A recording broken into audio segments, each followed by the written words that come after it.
Este audiolibro es la expresión de dos deseos. Uno, el de establecer una vez más que los cuentos han nacido para ser contados. Otro, el de compartir contigo algunos cuentos que me han servido a mí mismo para alumbrar pasajes oscuros de mi propio camino. Algunos cuentos que me acercaron a personas a quienes admiré y admiro por su sabiduría. Algunos cuentos que me gustan, que disfruto y que comprendo cada día más. Algunos cuentos, en fin, que he contado decenas de veces a las personas que más quiero en el mundo. Mis hijos, Claudia y Demián.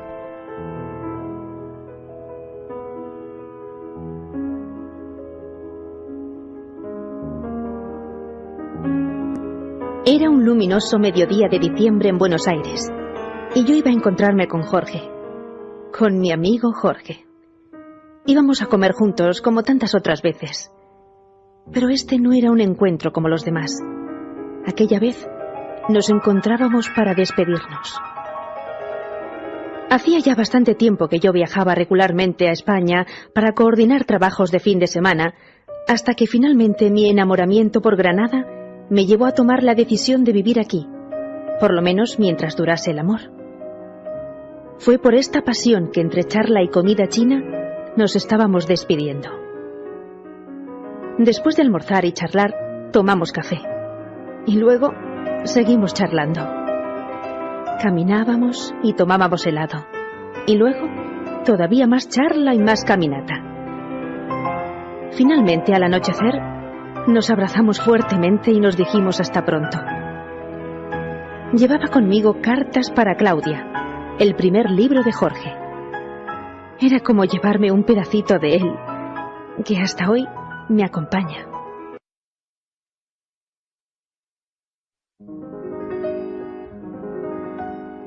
Cuando yo era pequeño, me encantaban los circos. Y lo que más me gustaba de los circos eran los animales. Me llamaba especialmente la atención el elefante, que como más tarde supe, era también el animal preferido por casi todos los niños. Durante la función, la enorme bestia hacía gala de un peso, un tamaño y una fuerza descomunales. Pero después de la actuación, y hasta poco antes de volver al escenario, el elefante siempre permanecía atado a una pequeña estaca clavada en el suelo con una cadena que aprisionaba una de sus patas. Sin embargo, la estaca era solo un minúsculo pedazo de madera apenas enterrado unos centímetros en el suelo, y aunque la cadena era gruesa y poderosa, me parecía obvio que un animal capaz de arrancar un árbol de cuajo con su fuerza podría liberarse con facilidad de la estaca y huir. El misterio sigue pareciéndome evidente. ¿Qué lo sujeta? ¿Por qué no huye? Cuando yo tenía 5 o 6 años, todavía confiaba en la sabiduría de los mayores. Y entonces pregunté a un maestro, a un padre o un tío por el misterio del elefante. Alguno de ellos me explicó que el elefante no se escapaba porque estaba amaestrado. Hice entonces la pregunta obvia. Si está amaestrado, ¿por qué lo encadenan? La verdad es que no recuerdo haber recibido ninguna respuesta coherente. Con el tiempo, olvidé el misterio del elefante y de la estaca y solo lo recordaba cuando me encontraba con otros que también se habían hecho esa pregunta alguna vez. Hace algunos años descubrí, por suerte para mí, que alguien había sido lo suficientemente sabio como para encontrar la respuesta. El elefante del circo no escapa porque ha estado atado a una estaca parecida desde que era muy pequeño. Cerré los ojos e imaginé al indefenso elefante recién nacido sujeto a la estaca. Estoy seguro de que en aquel momento el elefantito empujó, tiró y sudó tratando de soltarse. A pesar de sus esfuerzos, no lo consiguió, porque aquella estaca era realmente demasiado dura para él. Imaginé que el elefantito se dormía agotado y que al día siguiente lo volvía a intentar, y al otro día, y al otro, hasta que un día terrible para su historia futura, el animal aceptó su impotencia y se resignó a su destino. Ese elefante enorme y poderoso que vemos en el circo no escapa porque cree, pobre, que no puede. Tiene grabado el recuerdo de la impotencia que sintió realmente poco después de nacer. Y lo peor es que jamás ha vuelto a cuestionar seriamente ese recuerdo. Jamás, jamás intentó volver a poner a prueba su fuerza. Así es, Demián. Todos somos un poco como el elefante del circo. Vamos por el mundo atados a cientos de estacas que nos restan libertad. Vivimos pensando que no podemos hacer montones de cosas simplemente porque una vez, hace tiempo, cuando éramos pequeños, lo intentamos y no lo conseguimos. Hicimos entonces lo mismo del elefante. Grabamos en nuestra memoria este mensaje: no puedo y nunca podré. Hemos crecido llevando este mensaje que nos impusimos a nosotros mismos y por eso nunca volvimos a intentar liberarnos de la estaca. Cuando a veces sentimos los grilletes y hacemos sonar las cadenas, miramos de reojo la estaca y pensamos: no puedo y nunca podré. Jorge hizo una larga pausa. Luego se acercó, se sentó en el suelo frente a mí y siguió. Esto es lo que te pasa, Demi. Vives condicionado por el recuerdo de un Demián que ya no existe, un Demián que no pudo. Tu única manera de saber si puedes conseguirlo es intentarlo de nuevo, poniendo en ello todo tu corazón. Todo tu corazón. Había una vez un extraño hombre que iba por el mundo con un ladrillo en la mano. Había decidido que cada vez que alguien le molestara hasta hacerle rabiar, le daría un ladrillazo. El método era un poco primitivo, pero sonaba bastante efectista, ¿verdad? Sucedió que se cruzó con un amigo muy prepotente que le habló con malos modos. Fiel a su decisión, el hombre agarró el ladrillo y se lo tiró. No recuerdo si le alcanzó o no, pero el caso es que después tener que ir a buscar el ladrillo le pareció bastante incómodo. Decidió entonces mejorar el sistema de autopreservación del ladrillo, como él lo llamaba. Ató la piedra a un cordel de 1 metro y salió a la calle. Esto permitía que el ladrillo nunca se alejara demasiado. Pronto comprobó que el nuevo método también tenía sus problemas. Por un lado, la persona destinataria de su hostilidad tenía que estar a menos de 1 metro. Y por otro, después de arrojar el ladrillo, tenía que tomarse el trabajo de recoger el hilo, que además muchas veces se liaba y enredaba, con la consiguiente incomodidad. Entonces, el hombre inventó un nuevo sistema, el sistema ladrillo 3. El protagonista seguía siendo el mismo ladrillo, pero este sistema, en lugar de un cordel, llevaba un resorte. Ahora, el ladrillo podía lanzarse una y otra vez y regresaría solo. Así lo pensó el hombre. Al salir a la calle y recibir la primera agresión, tiró el ladrillo. Erró y no pegó en su objetivo, porque al actuar el resorte, el ladrillo regresó y fue a dar justo en la cabeza del hombre. Lo volvió a intentar y se dio un segundo ladrillazo por medir mal la distancia. El tercero por arrojar el ladrillo a destiempo. El cuarto fue muy particular porque, tras decidir dar un ladrillazo a una víctima, quiso protegerla al mismo tiempo de su agresión. Y el ladrillo fue a dar de nuevo en su cabeza. El chichón que se hizo era enorme. Nunca se supo por qué no llegó a pegar jamás un ladrillazo a nadie, si por los golpes recibidos o por alguna deformación de su ánimo. Sea como fuere, todos los golpes que tiró siempre fueron para él mismo. Este mecanismo se llama retroflexión. Básicamente consiste en proteger a los demás de nuestra propia agresividad. Cada vez que lo hacemos, nuestra energía agresiva y hostil se detiene justo antes de llegar al otro, y se detiene por medio de una barrera que nos imponemos nosotros mismos. Claro, esta barrera no absorbe el impacto, sino que simplemente lo refleja, y todo ese enfado, ese mal humor, esa agresión, se vuelve contra nosotros mismos a través de conductas reales de autoagresión. Autolesionarse, darse atracones de comida, consumir drogas, correr riesgos inútiles, y otras veces, mediante emociones o sentimientos disimulados pero tóxicos, depresión, culpa, somatizaciones corporales. Es muy probable que un utópico ser humano iluminado, lúcido y sólido jamás se enojara.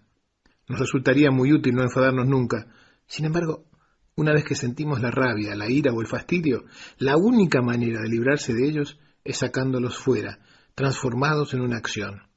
De lo contrario, Demián, lo único que conseguimos, más tarde o más temprano, es enfadarnos con nosotros mismos. Carpintería el 7. Es que además de obtusas hay personas que no se dejan ayudar, me quejé. El gordo se acomodó y contó. Era una pequeña casucha, casi un ranchito en las afueras de la ciudad. Delante tenía un pequeño taller con algunas máquinas y herramientas, 2 habitaciones, una cocina y un rudimentario baño detrás. Sin embargo, Joaquín no se quejaba. Durante los 2 últimos años, el taller de carpintería el 7 se había hecho conocido en el pueblo y él ganaba suficiente dinero como para no tener que recurrir a sus escasos ahorros. Esa mañana, como todas, se levantó a las 6:30 para ver salir el sol. No obstante, no pudo llegar al lago. Por el camino, a unos 200 metros de su casa, casi tropezó con el cuerpo herido y maltrecho de un joven. Con rapidez, se arrodilló y acercó su oído al pecho del joven. Débilmente, allá en el fondo, un corazón luchaba por mantener lo que quedaba de vida en ese cuerpo sucio y maloliente por la sangre, la mugre y el alcohol. Joaquín fue a buscar una carretilla sobre la que cargó al joven. Al llegar a la casa, tendió el cuerpo sobre su cama, cortó las raídas ropas y lo lavó cuidadosamente con agua, jabón y alcohol. El muchacho, además de estar borracho, había sido golpeado salvajemente. Tenía cortes en las manos y en la espalda, su pierna derecha estaba fracturada en 2 partes. Durante los días siguientes, toda la vida de Joaquín se centró en la salud de su obligado huésped. Curó y vendó sus heridas, entablilló su pierna y alimentó al joven con pequeñas cucharadas de caldo de pollo. Cuando el muchacho despertó, Joaquín estaba a su lado, mirándolo con ternura y ansiedad. «¿Cómo estás?», preguntó Joaquín. «Bien, creo», respondió el joven mientras miraba su cuerpo aseado y curado. «¿Quién se ha ocupado de mí?» «Yo», dijo Joaquín. «¿Por qué?» «Porque estabas herido». «¿Solo por eso?» «No, también porque necesito un ayudante». Y ambos rieron con ganas. Bien comido, bien dormido y sin haber bebido alcohol, Manuel, que así se llamaba el joven, recuperó las fuerzas enseguida. Joaquín intentaba enseñarle el oficio, y Manuel intentaba rehuir el trabajo todo lo que podía. Una y otra vez Joaquín intentaba inculcar en aquella cabeza deteriorada por la vida disoluta las ventajas del buen trabajo, del buen nombre y de la vida honesta. Una y otra vez, Manuel parecía que le entendía, y 2 horas o 2 días después volvía a quedarse dormido o se olvidaba de cumplir con la tarea que Joaquín le había encomendado.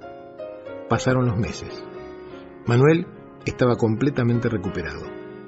Joaquín había destinado a Manuel la habitación principal, una participación en el negocio y el primer turno en el baño. Todo a cambio de la promesa del joven de dedicarse verdaderamente al trabajo.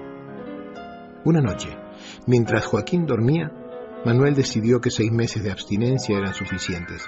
Creyó que una copa en el pueblo no le haría daño.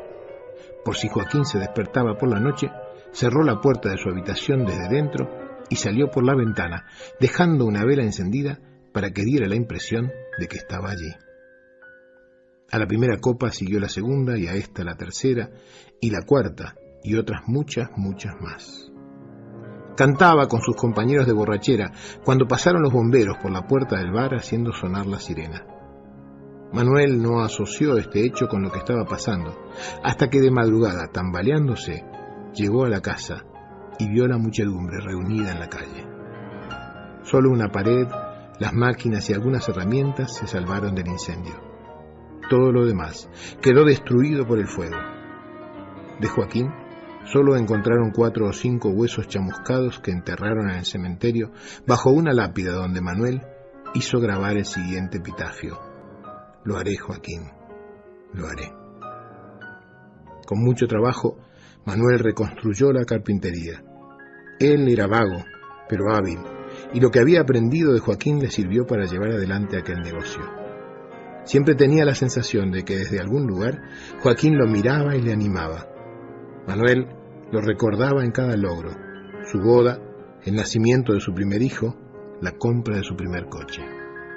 A 500 kilómetros de allí, Joaquín, vivito y coleando, se preguntaba a veces si era lícito mentir y engañar, si era válido prenderle fuego a una casa tan bonita solo por salvar el alma de un joven.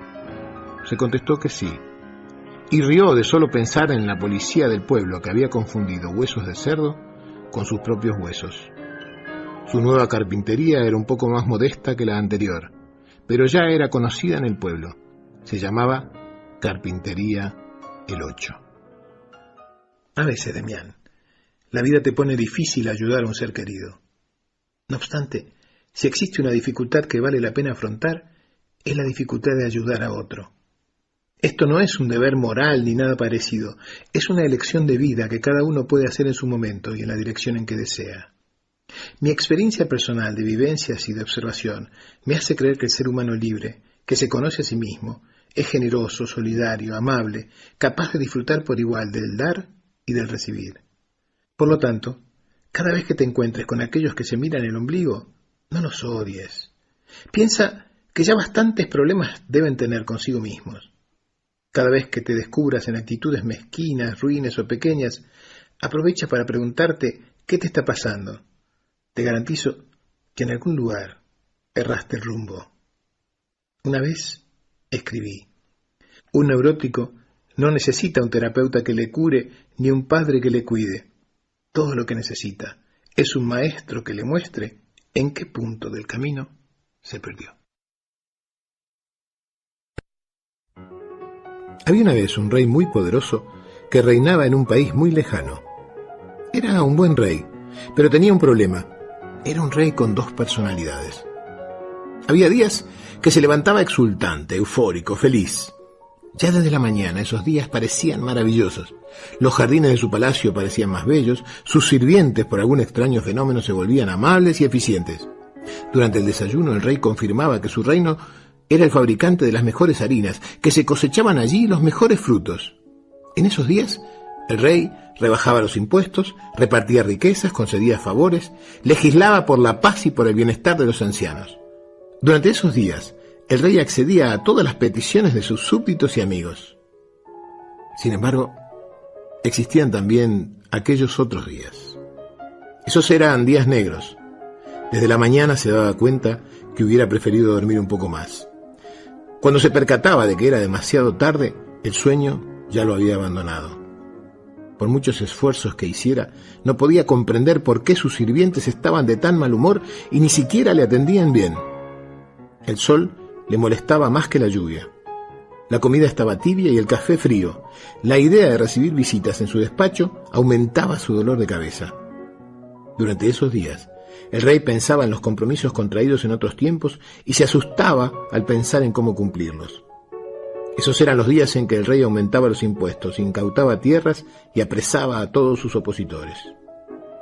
Temeroso del presente y del futuro, perseguido por los errores del pasado, en esos días legislaba contra su pueblo, y la palabra que más utilizaba era no. Consciente de los problemas que estos cambios de humor le ocasionaban, el rey llamó a todos los sabios, magos y consejeros de su reino a una reunión. Señores, les dijo, todos ustedes conocen mis cambios de ánimo. Todos se han beneficiado de mis euforias y han padecido de mis enojos. Pero el que más sufre soy yo mismo, porque cada día debo deshacer lo que hice en otro tiempo, cuando veía las cosas de otra manera. Necesito, señores, que trabajéis juntos para conseguir el remedio, sea un brebaje o un conjuro, que me impida ser tan absurdamente optimista como para no ser consciente de los riesgos que corro, y tan ridículamente pesimista como para oprimir y dañar a los que quiero. Los sabios aceptaron el reto, y durante varias semanas trabajaron en el problema del rey. Sin embargo, ninguna alquimia, ningún hechizo, ninguna hierba consiguió encontrar la respuesta al asunto planteado. Los consejeros se presentaron ante el rey y le confesaron su fracaso. Esa noche, el rey lloró. Una mañana, un extraño visitante le pidió audiencia. Era un misterioso hombre de tez oscura, vestido con una raída túnica que en algún momento parecía haber sido blanca. Majestad, dijo el hombre haciendo una reverencia, en el lugar de donde vengo se habla de tus males y de tu dolor. He venido a traerte el remedio. Bajando la cabeza, acercó al rey una cajita de cuero. El rey, entre sorprendido y esperanzado, la abrió y buscó dentro de la caja. Lo único que encontró allí era un anillo plateado. Gracias, dijo el rey. ¿Es un anillo mágico? Ciertamente lo es, respondió el viajero, pero su magia no actúa solo por llevarlo en el dedo. Todas las mañanas, en cuanto te levantes, deberás leer la inscripción que lleva el anillo. Deberás recordar esas palabras cada vez que mires el anillo en tu dedo. El rey tomó el anillo y leyó en voz alta: debes saber que esto también pasará.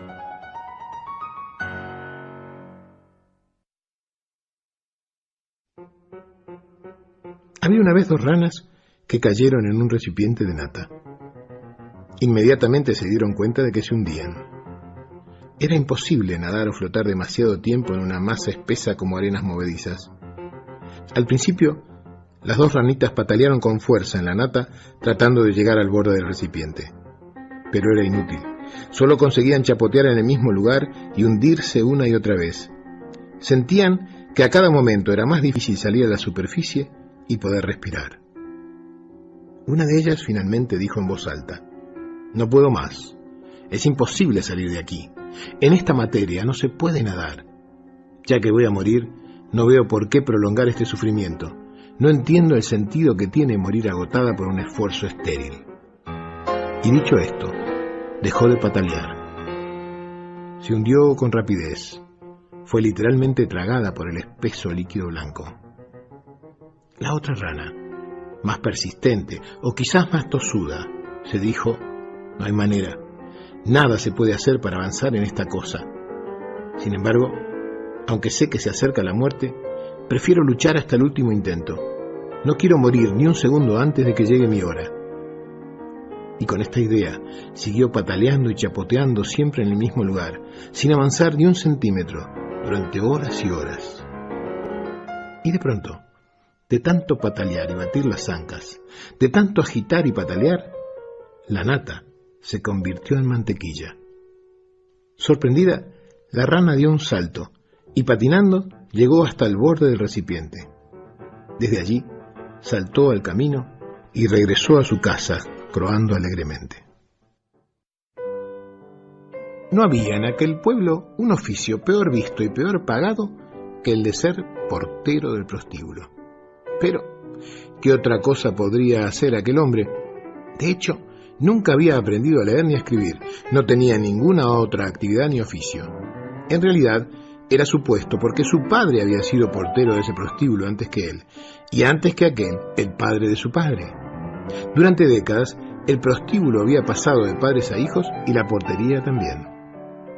Un día, el viejo propietario murió, y un joven con inquietudes, creativo y emprendedor, se hizo cargo del prostíbulo. El joven decidió modernizar el negocio, modificó las habitaciones y después citó al personal para darle nuevas instrucciones. Al portero le dijo: a partir de hoy, usted, además de estar en la puerta, me va a tener que preparar un informe semanal.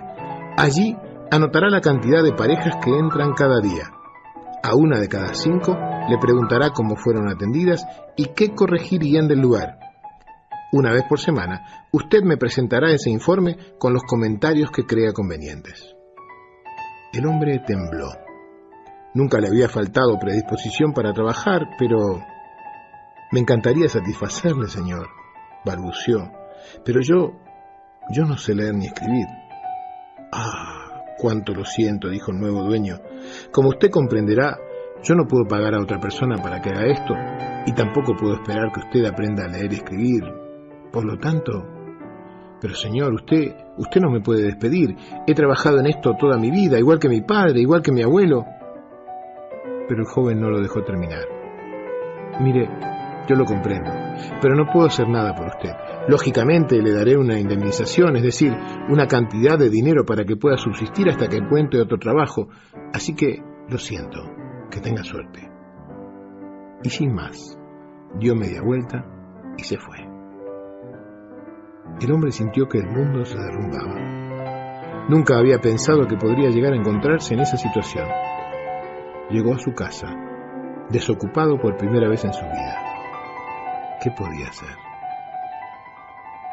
Y recordó que a veces, en el prostíbulo, cuando se rompía una cama o se estropeaba la pata de un armario, se las ingeniaba para hacer un arreglo sencillo y provisional con un martillo y unos clavos. Se le ocurrió que esta podía ser una ocupación transitoria hasta que alguien le ofreciera un mejor empleo. Buscó por toda la casa las herramientas que necesitaba y solo encontró unos clavos oxidados y una tenaza mellada. Tenía que comprar una caja de herramientas completa. Para eso, usaría una parte del dinero que había recibido. En la esquina de su casa, se enteró de que en su pueblo no había ninguna ferretería. Tendría que viajar 2 días en mula para ir al pueblo más cercano y realizar su compra. ¿Qué más da?, pensó, y emprendió la marcha. A su regreso, llevaba una hermosa y completa caja de herramientas. No había terminado de quitarse las botas cuando llamaron a la puerta de su casa. Era su vecino. «Hola, venía a preguntarle si no tendría un martillo para prestarme». «Mire, vecino, lo acabo de comprar, pero lo necesito para trabajar, ¿sabe? Como me he quedado sin empleo». «Bueno», dijo el vecino, «yo se lo devolvería mañana muy temprano». «Está bien», aceptó el hombre. A la mañana siguiente, tal como había prometido, el vecino llamó a su puerta. «Mire, todavía necesito el martillo. ¿Por qué no me lo vende?» «No, yo lo necesito para trabajar y además la ferretería está a 2 días de mula». El vecino pensó y propuso. «Hagamos un trato. Yo le pagaré a usted el salario de 2 días de ida y de 2 de vuelta. Le pagaré además el precio del martillo y una pequeña ganancia para usted. Total, está sin trabajo. ¿Qué le parece?» Realmente, esto era como conseguir un trabajo por 4 días. Así que aceptó. Volvió a viajar a la ferretería. Y a su regreso, otro vecino lo esperaba en la puerta de su casa. «Hola, ¿usted le vendió un martillo a nuestro amigo?» «Sí, pues yo necesito unas herramientas, ¿sabe? Estoy dispuesto a pagarle sus 4 días de viaje y una pequeña ganancia por cada herramienta. Ya sabe, no todos disponemos de 4 días para hacer nuestras compras». El ex portero abrió su caja de herramientas y su vecino eligió una pinza, un destornillador, un martillo y un cincel. Le pagó y se fue. En su mente quedaron las palabras del comprador. No todos disponemos de 4 días para hacer nuestras compras. Si esto era cierto, mucha gente podría necesitar que él viajara para traer herramientas. Pensando en esto, en el siguiente viaje, decidió que arriesgaría algo del dinero de la indemnización comprando más herramientas de las que había vendido. De paso, podría ahorrar tiempo en viajes. Empezó a correrse la voz por el barrio y muchos vecinos decidieron dejar de viajar para hacer sus compras. Una vez por semana el ahora vendedor de herramientas viajaba y compraba lo que necesitaban sus clientes. Pronto se dio cuenta de que si encontraba un lugar donde almacenar las herramientas, podría ahorrar más viajes y ganar más dinero. Así que alquiló un pequeño local. Después amplió la entrada del almacén y unas semanas más tarde añadió un escaparate. Así, casi sin saberlo, el local se transformó en la primera ferretería del pueblo. Todos estaban contentos. Todos compraban en su tienda. Él ya no tenía que viajar. La ferretería del pueblo vecino le enviaba sus pedidos. Después de todo, era un muy buen cliente. Con el tiempo, todos los compradores de pueblos pequeños, más alejados, prefirieron comprar en su ferretería y ahorrarse así 2 días de viaje. Un día, se le ocurrió que su amigo, el tornero, podía fabricar para él las cabezas de los martillos. Y después, ¿por qué no?, también tenazas sencillas, y pinzas, y cinceles. Luego siguieron los clavos y los tornillos. Para no alargar demasiado el cuento, te diré que en 10 años aquel hombre se convirtió en un millonario fabricante de herramientas a base de honestidad y de mucho trabajo. El ex portero acabó siendo el empresario más poderoso de la región.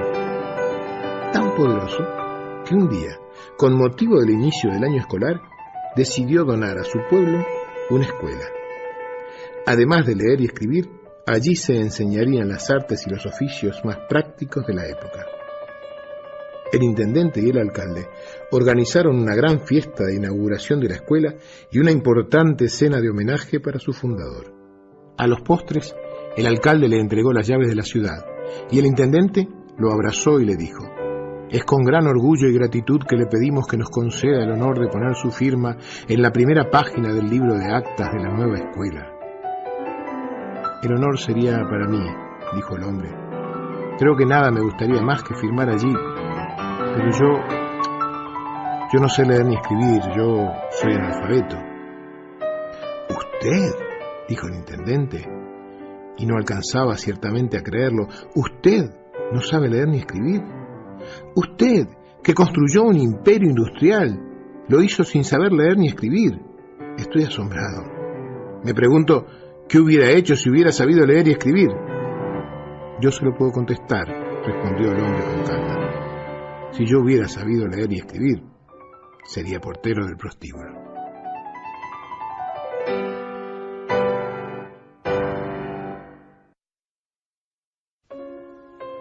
El hombre entra en una zapatería y un amable vendedor se le acerca. «¿En qué puedo servirle, señor?». «Quisiera un par de zapatos negros como los del escaparate». «Ah, cómo no, señor. Veamos, el número que busca debe ser el 41, ¿verdad?». «No, quiero un 39, por favor». «Disculpe, señor. Hace 20 años que trabajo en esto y su número debe ser el 41, quizás 40, pero nunca 39. Un 39, por favor». «Disculpe, ¿me permite que le mida el pie?». «Mire, mida lo que quiera, pero yo quiero un par de zapatos del 39. El vendedor saca del cajón ese extraño aparato que usan los vendedores de zapatos para medir los pies y con satisfacción proclama: «¿Lo ven? Lo que yo decía, 41. Dígame, señor, ¿quién va a pagar los zapatos, usted o yo?». «Usted». «Bien, entonces, ¿me trae un 39? El vendedor, entre resignado y sorprendido, va a buscar el par de zapatos del número 39. Por el camino, cree darse cuenta de lo que ocurre. Los zapatos no son para el hombre, seguramente son para hacer un regalo. «Señor, aquí los tiene, 39 negros. ¿Me permite un calzador, por favor?». «¿Se los va a poner?». «Sí, claro». «¿Son para usted?». «Sí, son para mí. ¿Me trae un calzador?». El calzador es imprescindible para conseguir que ese pie entre en ese zapato. Después de varios intentos y de ridículas posiciones, el cliente consigue meter todo su pie dentro del zapato. Entre ayes y gruñidos, camina algunos pasos sobre la alfombra con creciente dificultad. «Está bien», dice, «me los llevo».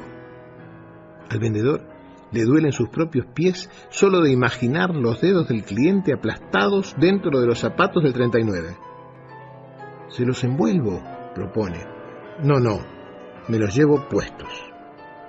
El cliente sale de la tienda y camina como puede las 3 manzanas que le separan de su trabajo. Él curra como cajero en un banco. A las 4 de la tarde, después de haber pasado más de 6 horas de pie dentro de esos zapatos, su cara está desencajada. Tiene los ojos enrojecidos y las lágrimas caen copiosamente de sus ojos. Su compañero de la caja de al lado lo ha estado observando toda la tarde y está seriamente preocupado por él. «¿Qué te pasa, hombre? ¿Te encuentras mal?». No, son los zapatos», dice. «¿Qué le pasa a los zapatos?». «Me aprietan».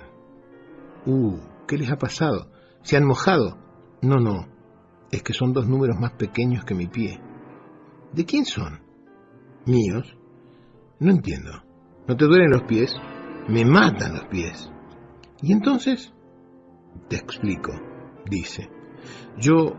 Yo no vivo una vida de grandes satisfacciones. En realidad, en los últimos tiempos, tengo muy pocos momentos agradables. Y me estoy matando con estos zapatos. Sufro terriblemente, es cierto. pero dentro de unas horas, cuando llegue a mi casa y me los quite, ¿te imaginas el placer que sentiré? ¡Qué placer, tío! ¡Qué placer! Parece una locura, ¿verdad? Lo es, Demián. Lo es. Esta es en gran medida nuestra pauta educativa. Yo creo que mi postura también es un extremo, y sin embargo, creo que vale la pena probarla como si fuera un traje para ver cómo nos queda. Yo creo que no hay nada verdaderamente valioso que se pueda obtener con esfuerzo. Nada, absolutamente nada. Me fui a mi casa caminando despacio y pensando en su última frase, grosera y contundente. El esfuerzo para el estreñimiento. Caminaba distraídamente por la calle cuando la vio. Era una enorme y hermosa montaña de oro. El sol le daba de lleno y al rozar su superficie reflejaba tornasoles multicolores que la hacían parecer un objeto galáctico salido de una película de Steven Spielberg. Se quedó un rato mirándola como hipnotizado. ¿Tendrá dueño?, pensó. Miró hacia todas partes y no vio a nadie a su alrededor. Al final se acercó y la tocó. Estaba tibia. Pasando los dedos por su superficie, le pareció que su suavidad era la correspondencia táctil perfecta de su luminosidad y su belleza. La quiero para mí, sintió y dijo en voz alta.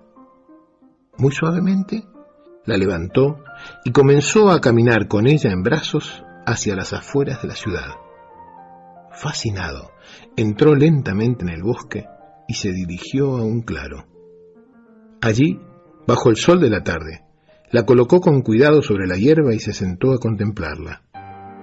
Es la primera vez que tengo algo valioso para mí, algo que es mío, solo mío, pensaron los dos, él y la montaña, a la vez.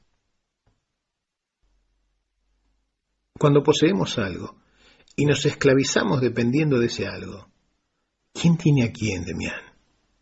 ¿Quién tiene a quién?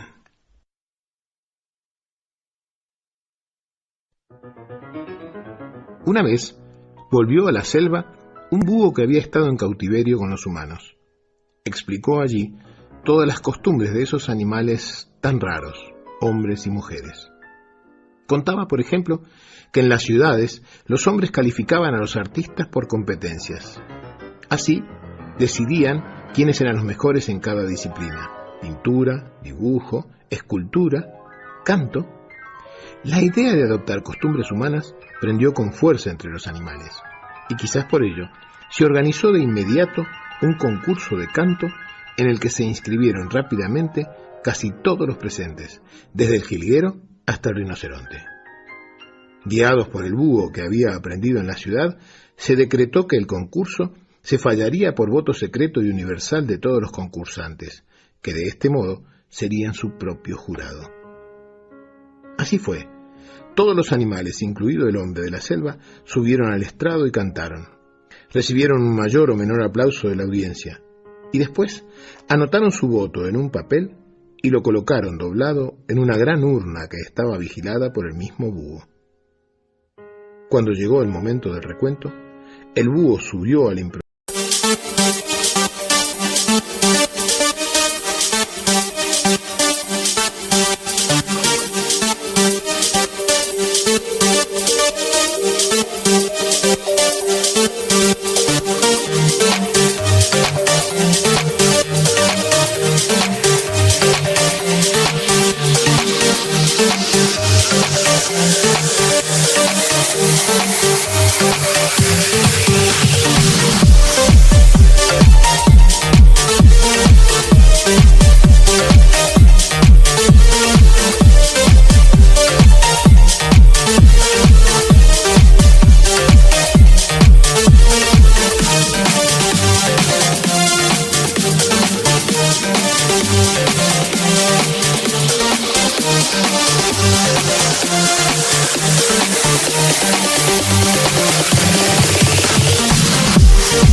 improvisado escenario y, flanqueado por 2 ancianos monos, abrió la urna para comenzar el recuento de los votos de aquel transparente acto electoral, gala del voto universal y secreto y ejemplo de vocación democrática, como había oído decir a los políticos de las ciudades.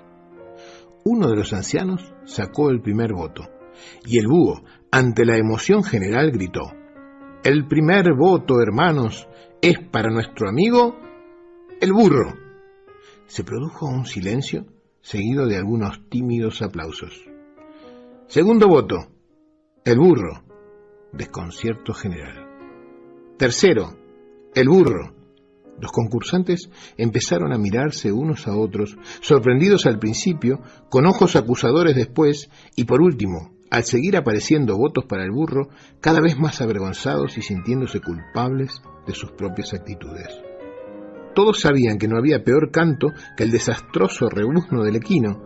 Sin embargo, uno tras otro, los votos lo elegían como el mejor de los cantantes. Y así sucedió. Terminado el escrutinio, quedó decidido por libre elección del imparcial jurado que el desigual y estridente grito del burro era el ganador. Así, el burro fue declarado como poseedor de la mejor voz de la selva y todos sus alrededores.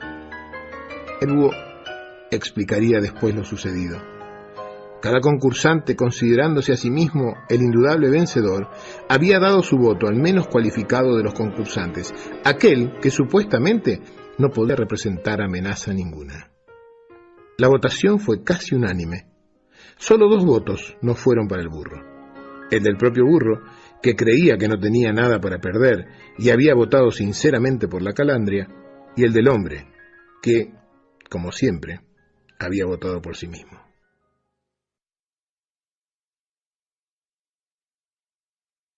Y bien, Demián, esas son las cosas que hace la mezquindad de nuestra sociedad. Cuando nos sentimos tan importantes como para que no haya espacio para otros, cuando nos creemos tan merecedores que no podemos ver más allá de nuestras narices, cuando nos imaginamos tan maravillosos que no concebimos otra posibilidad que no sea poseer lo deseado, entonces, muchas veces, la vanidad, la miseria, la estupidez y la cortedad nos vuelven mezquinos, no egoístas, Demián, sino mezquinos.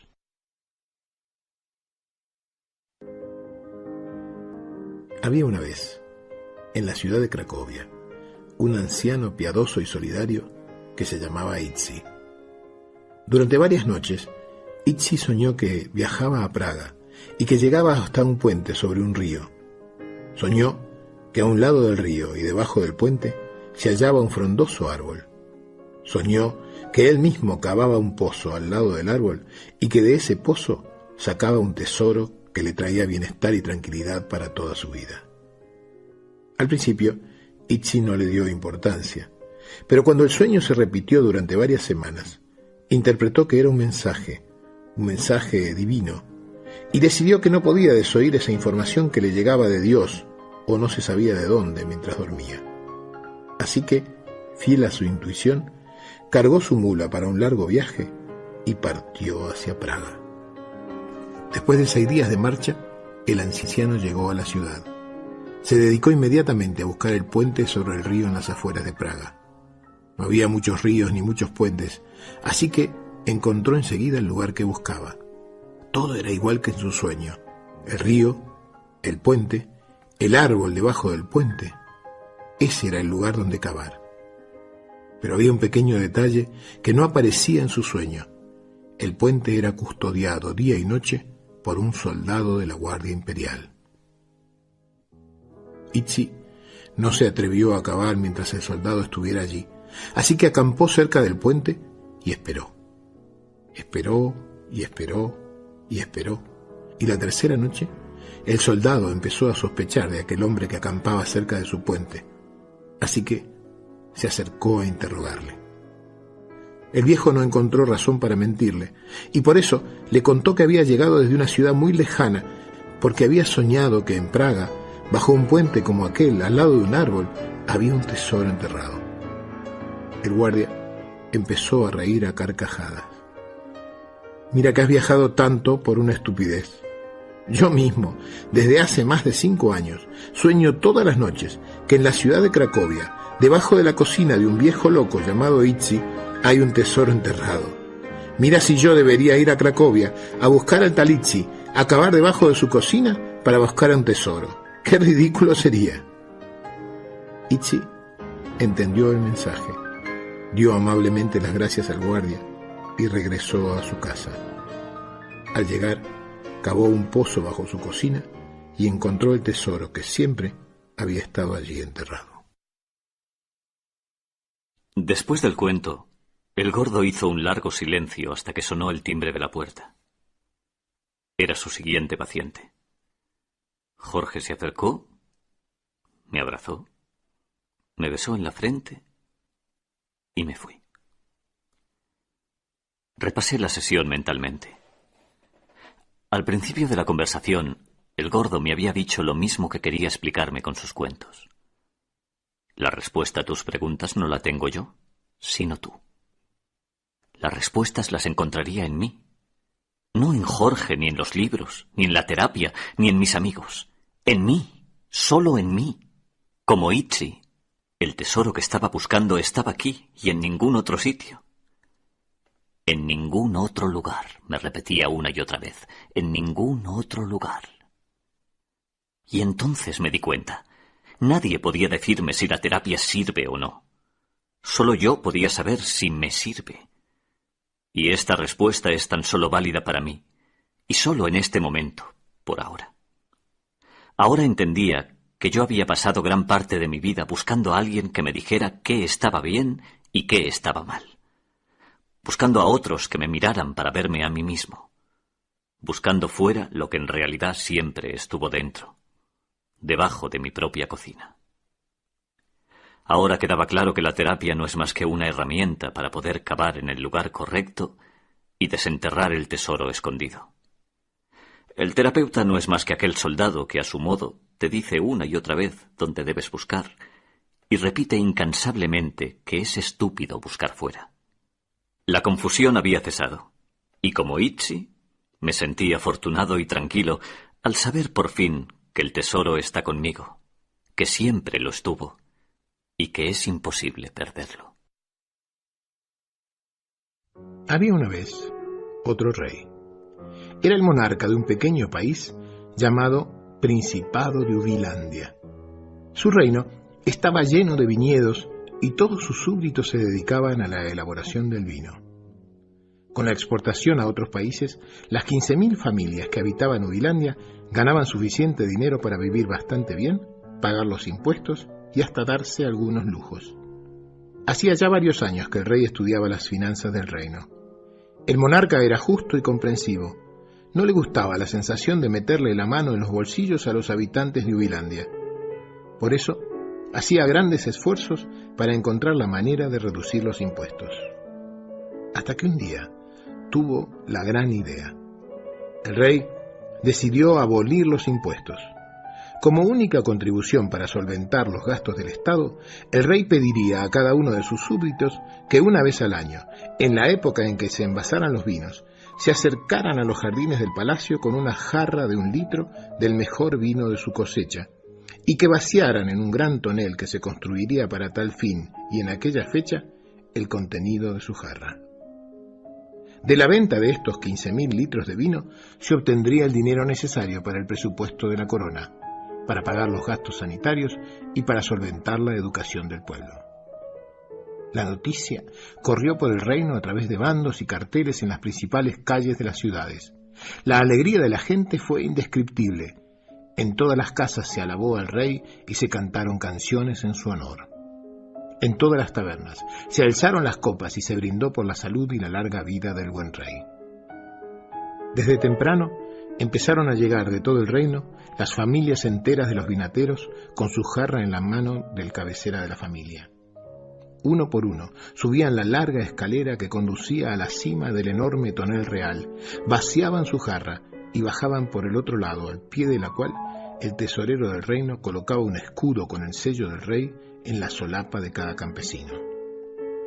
A media tarde, cuando el último de los campesinos vació su jarra, se supo que nadie había fallado. El enorme barril de 15.000 litros estaba lleno. Del primero al último de los súbditos habían pasado a tiempo por los jardines y vaciado su jarra en el tonel. El rey estaba orgulloso y satisfecho. Al caer el sol, cuando el pueblo se reunió en la plaza frente al palacio, el monarca salió a su balcón aclamado por su gente. Todos estaban felices. En una hermosa copa de cristal, herencia de sus ancestros, el rey mandó a buscar una muestra del vino recogido. Con la copa en camino, el soberano les habló. Maravilloso pueblo de Ubilandia, tal como había imaginado, todos los habitantes del reino han acudido hoy al palacio. Quiero compartir con vosotros la alegría de la corona al confirmar que la lealtad del pueblo con su rey es igual a la lealtad del rey con su pueblo. Y no se me ocurre mejor homenaje que brindar por vosotros con la primera copa de este vino, que será sin duda un néctar de dioses, la suma de las mejores uvas del mundo, elaboradas por las mejores manos del mundo y regadas con el mayor bien del reino, el amor de un pueblo. Todos lloraban y vitoreaban al rey.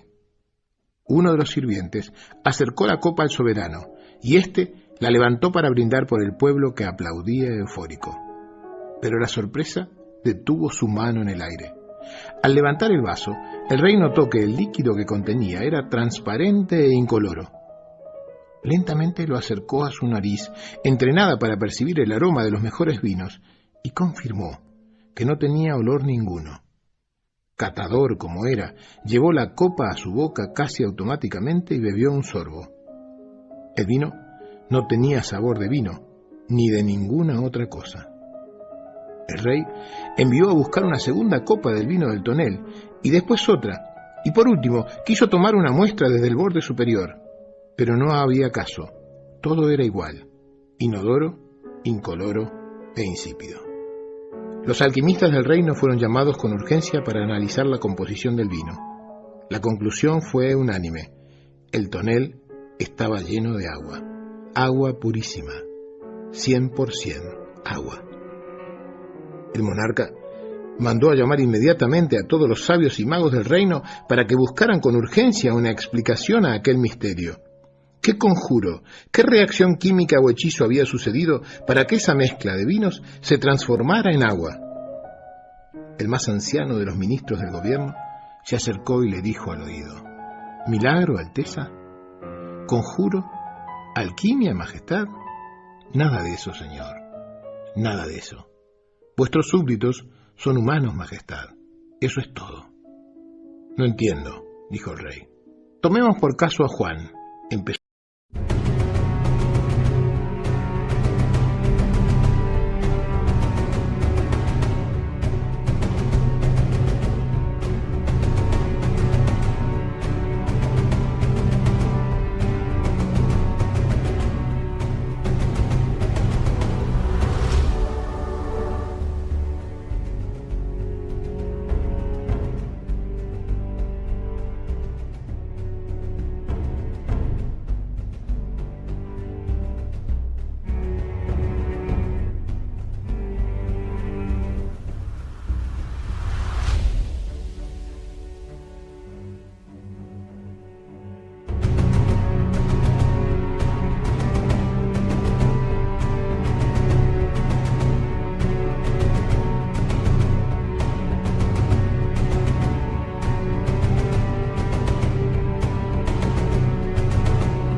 A explicar el ministro. Juan tiene un enorme viñedo que abarca desde el monte hasta el río. Las uvas que cosecha son las mejores cepas del reino y su vino es el primero en venderse y al mejor precio. Esta mañana, cuando preparaba a su familia para bajar al pueblo, se le pasó una idea por la cabeza. ¿Y si ponía agua en lugar de vino? ¿Quién podría notar la diferencia? Una sola jarra de agua en 15.000 litros de vino no se podría notar. Nadie se daría cuenta de la diferencia. Nadie. Y nadie lo hubiera notado, salvo por un detalle, Majestad. Por un detalle. Todos pensaron lo mismo. Tienes hambre de saber, hambre de crecer, hambre de conocer, hambre de volar. Puede ser que hoy Yo sea la teta que da la leche que aplaca tu hambre. Me parece fantástico que hoy quieras esta teta, pero nunca te olvides de esto. No es la teta la que te alimenta, es la leche. La esposa sorda. Nada más sentarme empecé a hablar. Aquel día tenía muy claro sobre qué quería trabajar. Mis discusiones con mi pareja. Me parece que Gabriela está de la cabeza. ¿De la qué? De la cabeza. Chiflada, volada, loca como una cabra. ¿Pero por qué lo dices?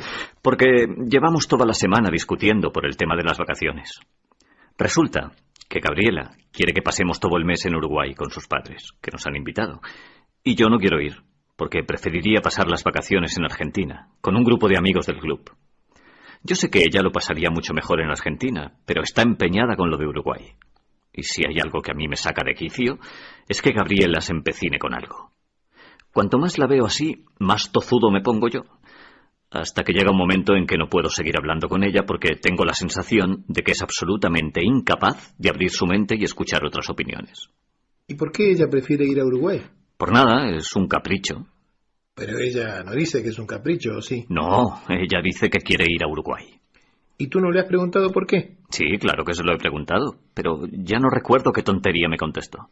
Dime, Demián, si no sabes qué te contestó, ¿cómo es que puedes decir que es una tontería? Porque cuando Gabriela se encapricha con algo, dice cualquier cosa y no atiende razones. Descalifica todo lo que dice el otro y lo único que entiende son sus propios argumentos. Ajá, descalifica tus argumentos. Sí. Dice, por ejemplo, que lo tuyo son estupideces o que eres un cabezota. Eso. O que eres un caprichoso. Sí, también. ¿Cómo lo sabes? Sí, porque ayer me contaron un chiste. Había una vez un hombre que tenía un criado bastante tonto. El hombre no era tan mezquino como para despedirlo, ni tan generoso como para mantenerlo sin que hiciera nada, que es lo mejor que se puede hacer con un tonto, digo de paso. El caso es que el hombre trataba de darle tareas sencillas para que el tonto sirviera para algo. Un día lo llamó y le dijo: ve hasta el almacén y compra una medida de harina y una medida de azúcar. La harina es para hacer pan y el azúcar para hacer dulces, así que procura que no se mezclen. ¿Me has escuchado? Que no se mezclen. El criado hizo esfuerzos por recordar la orden: una medida de harina y una medida de azúcar, y que no se mezclen, que no se mezclen. Cogió una bandeja y fue hasta el almacén.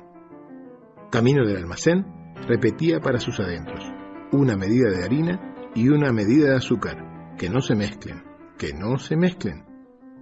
Llegó al almacén. Señor, deme una medida de harina. El almacenero metió el jarro de la medida en la harina y lo sacó colmado. El criado acercó la bandeja y el almacenero vació el jarro encima. Y una medida de azúcar, dijo el comprador. De nuevo el almacenero tomó una medida, la introdujo en el gran cajón y la sacó esta vez llena de azúcar. Que no se mezclen, dijo el criado. Y entonces, ¿dónde pongo el azúcar?, preguntó el almacenero. El otro pensó un rato, y mientras pensaba, cosa que buen trabajo le costaba, pasó la mano por debajo de la bandeja y se dio cuenta de que la bandeja estaba vacía del otro lado. Así que en una rápida decisión dijo: aquí, y le dio la vuelta a la bandeja, derramando por supuesto la harina. El criado dio media vuelta y regresó contento a la casa: una medida de harina, una de azúcar, y que no se mezclen. Cuando llegó el señor de la casa y lo vio entrar con la bandeja de azúcar, le preguntó: ¿y la harina? Que no se mezclen, contestó el criado. Está aquí. Y en un rápido movimiento dio la vuelta a la bandeja, derramando también el azúcar. Las alas son para volar. Ese día, Jorge me esperaba con un cuento. Cuando se hizo mayor, su padre le dijo: hijo mío, no todos nacemos con alas. Si bien es cierto que no tienes obligación de volar, creo que sería una pena que te limitaras a caminar teniendo las alas que el buen Dios te ha dado. Pero yo no sé volar, contestó el hijo. Es verdad, dijo el padre, y caminando lo llevó hasta el borde del abismo de la montaña. ¿Ves, hijo? Este es el vacío. Cuando quieras volar, vas a venir aquí, vas a tomar aire, vas a saltar al abismo, extenderás tus alas y volarás. El hijo dudó.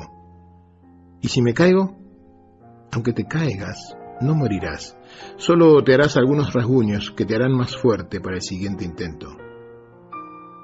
El hijo volvió al pueblo para ver a sus amigos, a sus compañeros, aquellos con los que había caminado toda su vida. Los más estrechos de mente le dijeron: ¿Estás loco? ¿Para qué quieres volar? Tu padre está mal de la cabeza. ¿Para qué necesitas volar? ¿Por qué no te dejas de tonterías? ¿Quién necesita volar?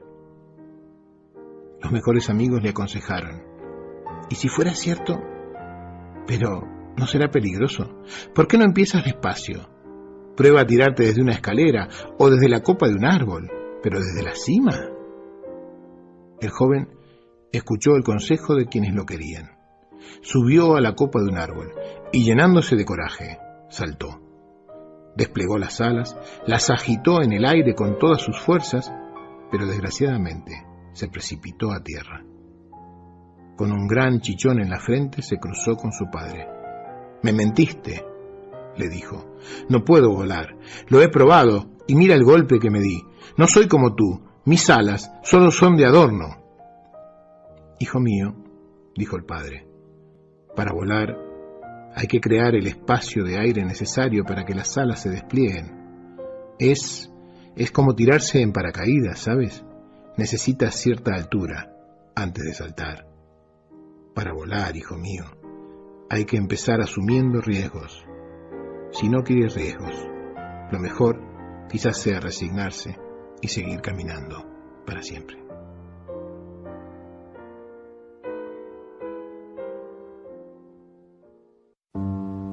Había una vez 2 monjes zen que caminaban por el bosque de regreso al monasterio. Cuando llegaron al río, vieron una mujer que lloraba en cuclillas cerca de la orilla. Era joven y atractiva. «¿Qué te sucede?», le preguntó el más anciano. «Mi madre se muere», dijo la mujer. «Está sola en casa, al otro lado del río, y yo no puedo cruzar. Lo intenté, pero la corriente me arrastra y no podré llegar nunca al otro lado sin ayuda. Pensé que no la volvería a ver con vida, pero ahora que habéis aparecido vosotros, entre los dos podrían ayudarme a cruzar». «Ojalá pudiéramos», se lamentó el más joven de los monjes, «pero la única manera de ayudarte sería cargarte a través del río, y nuestro voto de castidad nos impide todo contacto con el sexo opuesto. Lo tenemos prohibido. Lo siento». «Yo también lo siento», dijo la mujer, y volvió a llorar. El monje más sabio se arrodilló, bajó la cabeza y simplemente dijo: «Sube». La mujer no podía creerlo, pero con rapidez tomó su atillo de ropa y subió a horcajadas sobre el monje. Con bastante dificultad el anciano cruzó el río, seguido por el joven. Al llegar al otro lado, la mujer descendió y se acercó al anciano monje con intención de besar sus manos. Está bien, dijo el viejo retirando sus manos. «Sigue tu camino». La mujer se inclinó con gratitud y humildad, recogió sus ropas y corrió por el camino hacia el pueblo. Los monjes, sin decir palabra, retomaron su marcha al monasterio. Aún le quedaban 10 horas de caminata. Poco antes de llegar, el joven le dijo al anciano: «Maestro, tú sabes mejor que yo de nuestro voto de abstinencia. No obstante, cargaste sobre tus hombros a aquella mujer a través de todo lo ancho del río. Dame una explicación». «Es verdad», dijo el anciano, «yo la llevé a través del río. Pero ¿qué te pasa a ti, que todavía la cargas sobre tus hombros?» Una vez, un marajá que tenía fama de ser muy sabio cumplió 100 años. El acontecimiento fue recibido con gran alegría, ya que todos querían mucho a su gobernante. En el palacio se organizó una gran fiesta para aquella noche y fueron invitados poderosos señores de todo el reino y de otros países. Llegó el día del cumpleaños. Una montaña de regalos se amontonó en la entrada del salón donde el marajá iba a saludar a sus invitados. Durante la cena, el monarca pidió a sus sirvientes que separaran los regalos en dos grupos, los que tenían remitente y los que no se sabía quién los había enviado. A los postres, el rey mandó traer todos los regalos en dos montones, uno de cientos de grandes y costosos regalos y otro más pequeño, con solo alguna decena de presentes. El marajá empezó a abrir los regalos del primer montón y fue llamando a quien se los había enviado. A cada uno le hacía subir al trono y le decía: «Te agradezco tu regalo, te lo devuelvo y estamos como antes». Y dicho esto, le devolvía el regalo sin importar qué fuera. Cuando terminó con el primer montón y devolvió todos los regalos, se acercó a la segunda montaña y dijo: «Estos regalos sí me los quedaré. Estos son los que no tienen remitente, y por ello no me obligan a nada. A mi edad ya no es bueno contraer deudas». Cada vez que recibas algo, Demián, puede estar en tu ánimo o en el del otro transformar ese dar en una deuda. Si fuera así, me parece que es mejor no recibir nada. Pero si eres capaz de dar sin esperar pagos y de recibir sin sentir obligaciones, entonces puedes dar o no, recibir o no, pero jamás quedarte endeudado. Y lo más importante, nunca más nadie dejará de pagarte lo que te debe, porque jamás nadie, jamás te deberá nada.